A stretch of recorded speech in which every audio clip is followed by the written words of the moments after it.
Je te parle beaucoup d'hypersensibilité, mais on parle pas assez du profil de modulation sensorielle qui est l'hyposensibilité.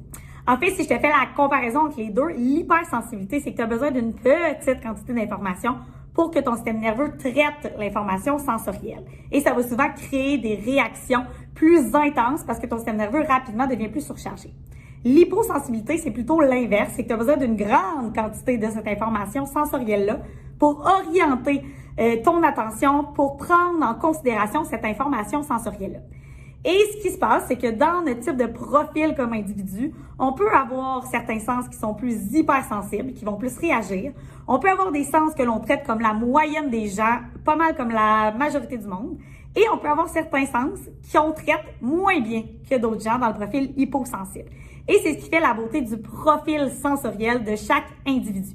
Et quand on comprend ça, tant pour nous comme parents, comment notre système nerveux marche, que nos enfants qui sont aussi des êtres sensoriels comme nous, c'est là où on peut se créer une magnifique boîte à outils pour nous offrir au niveau sensoriel des sensations qui viennent aider notre système nerveux à être le plus souvent possible dans la zone de régulation.